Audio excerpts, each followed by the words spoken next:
Hi everyone, welcome to my Shoreline Studio. I'm Sybille Muschik.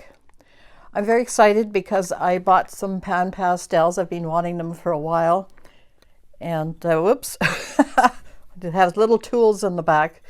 And they're good. This one came apart on me. It was on a little stick and I'm not even sure I have it anymore. But you can use those. Or you can just use a Q-tip, one of the thin ones. That works just fine. And, whoops. Okay, so they come apart like this. They have gorgeous colors. I'll show you some of the colors. There's violet and blue. Isn't that beautiful? So I'm really looking forward to working with these. And I haven't used them very much, so it's all going to be very experimental and lots of fun, so come and join me. Well, we're going to do an adventure here with our Pan Pastels. I haven't done much work with them. I was not too thrilled with what I have been doing, so it's just going to be interesting. I found my little end of this tool thing that came with the kit. And it has a little plastic piece that fits in there, and so this is a nice little tool. So I think it's always best to start in this kind of case with a light color. And these Pan Pastels are quite intense. So we're just going to do some highlighting. This is one of the pieces of equipment at the Wells gold mine machinery dump. So we're just going to stain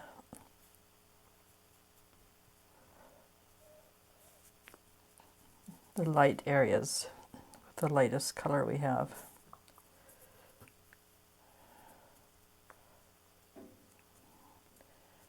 And it goes on very nicely. So that's their tool. Let's just try it with the Q-tip. This is one of the Q-tips that are a little harder, not quite so soft. So I think both tools work quite well.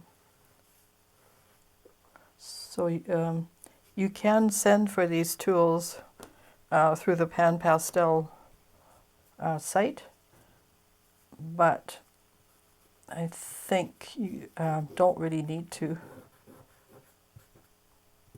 But this one is more precise. As you can see, it's got a little tip, so it depends what you need it for. Okay, so the machinery there is full of color, actually. Everything from violet to blue, depending on how it's deteriorated in the atmosphere. So not everything looks rusty.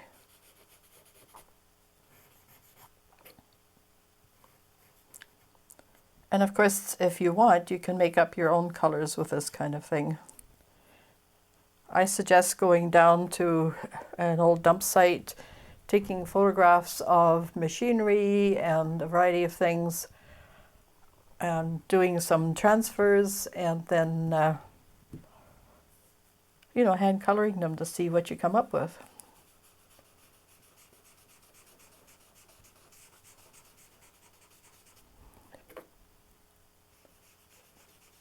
This was quite a good transfer with the what was it? Eucalyptus oil, right? So, and eucalyptus is quite strong. I suggest having a fan on or doing it outside. But it does create a beautiful transfer.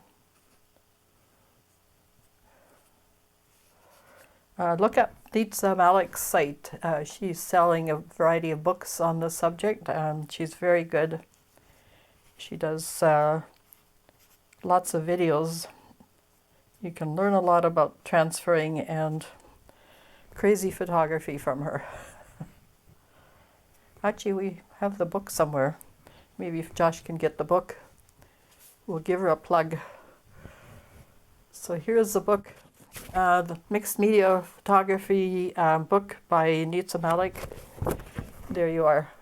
It's a wonderful manual and you'll really enjoy it, and gives you all sorts of insight on transfers and photography in general. So let's see, all our little highlights are now done. And before we go really intense here, I'm going to use one of my pastels. I think this is a Derwent.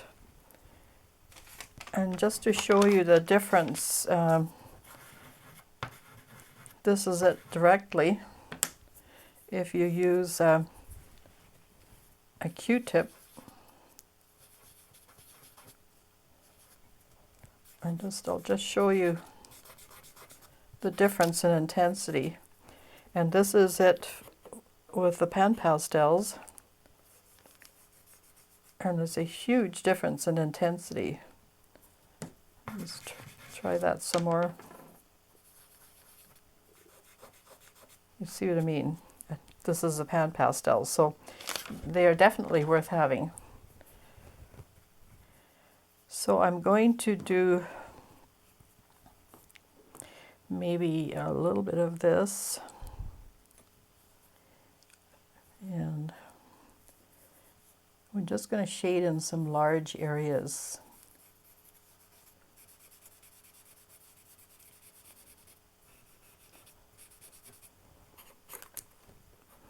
Again, you can see that it does dust a little bit, so don't get your nose too close to that and breathe it. It's not a good idea.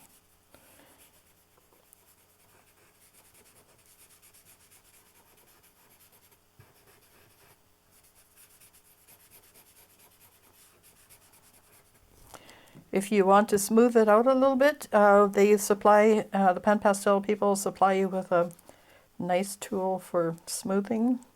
Then you don't have to use your finger, and we can slowly build it into the highlighted area. So continuing on.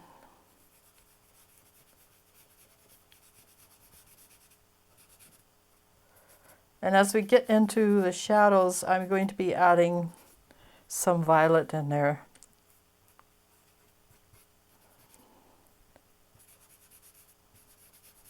We'll smooth that out in a second. I'm just going to put color on quickly to give you the idea of how you can hand color a transfer.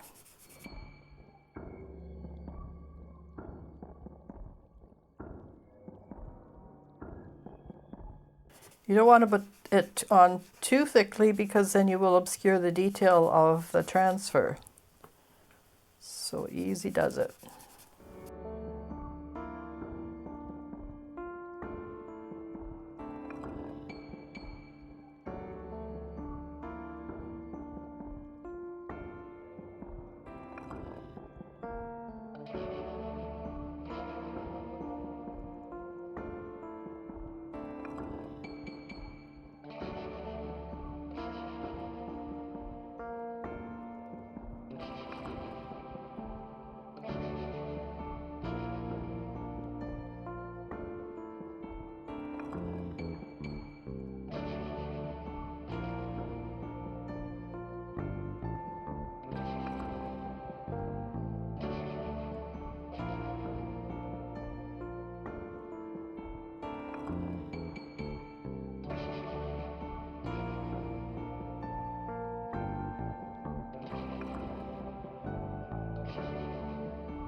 So I've covered most of the background here with the red, and I've even put the little tool on here and just softened everything. It's like a glaze, so that makes it uniform. And I've pushed back the background just by putting the color over top. We're leaving the highlighted areas here. We might do some white there. So our next color is going to be blue.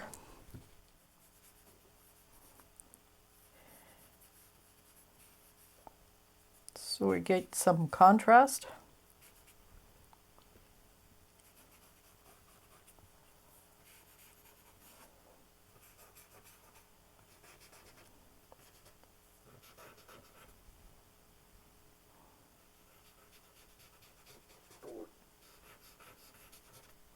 And you can make this kind of thing as intense or as subtle as you want. I kind of like a good contrast.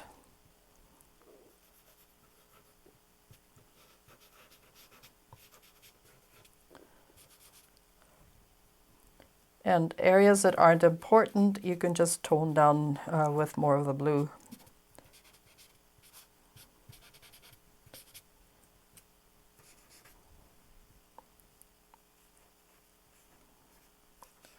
It seems to me the blue has got a little bit more granulation to it compared to the red and the yellow. So they're all a bit different. But they are really lovely to work with.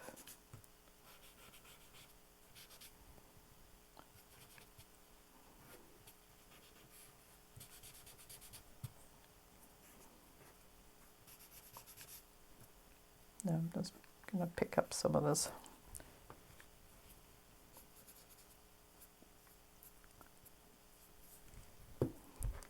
And maybe damp off our sponge. So we're not mixing colors.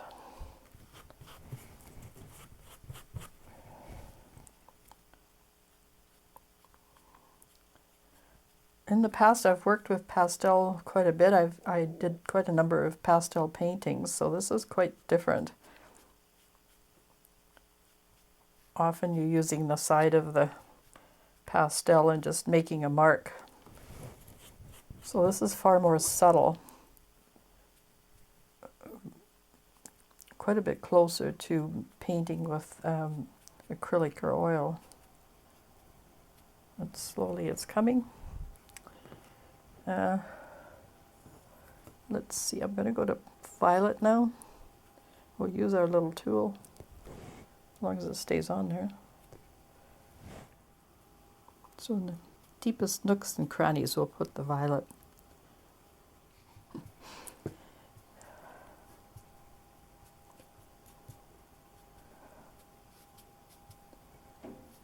There isn't a lot of detail in this transfer, which is probably a good thing because it's very busy, this place, with there's glass shards and bits of wire, things that have rusted so much that you know, it has holes in it, which is all quite lovely. I'm just going to pick up with a little bit of cotton batting some of the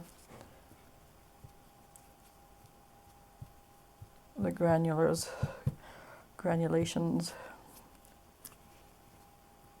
and we'll see if we can. We'll use our tool again, blending tool.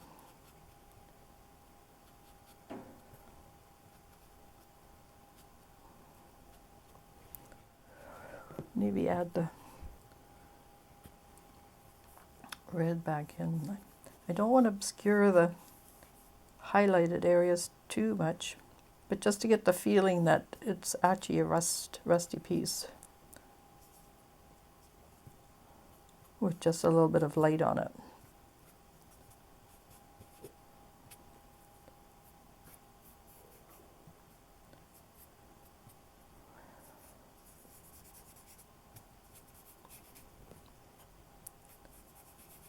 We'll just intensify some of the. So if you do your first layer quite soft, the next layer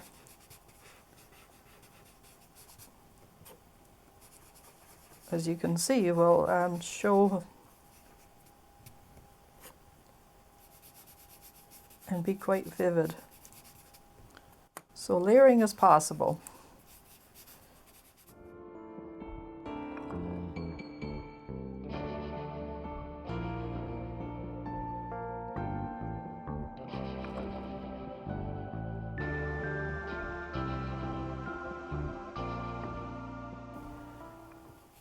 I have no idea what this piece of machinery actually did. It's some kind of a wheel for turning something or other. Maybe some mining engineer could clue me in.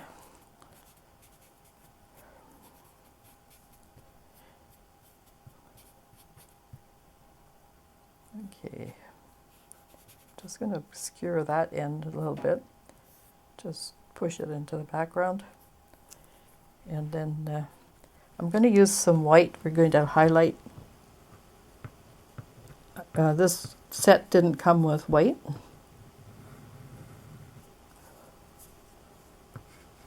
I need to buy another set. This was the base set. Probably need to buy a set that has got the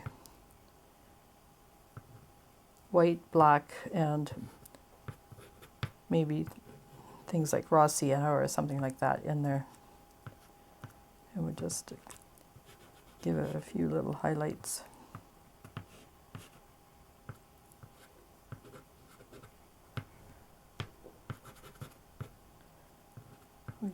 Since this is the center of interest, well, that's where we're going to put the lightest lights. And we're just going to pounce them a little bit, just so they don't look like they're sitting on the surface but are part of the composition.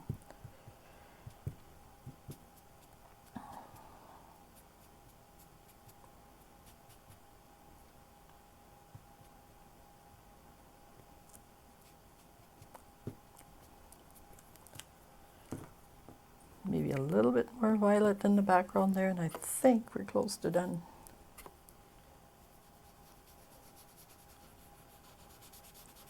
Just upping the contrast.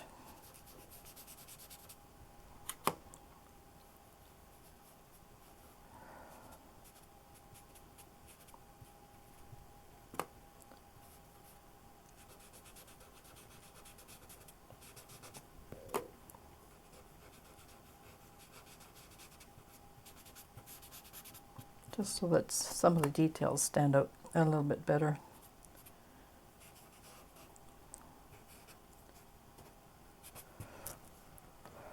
I think we're good for now. You'll crop this, of course, and then you can mount it on another sheet of maybe gel plate printed paper to just give it that nice touch. And have fun with these. I know I did. So here's the oil transfer piece, and we've worked on them with our Pan Pastels. And I've placed it on a gel print background. So join us again here at Shoreline Studio for more fun projects. Thanks so much for watching. Take care, and bye for now.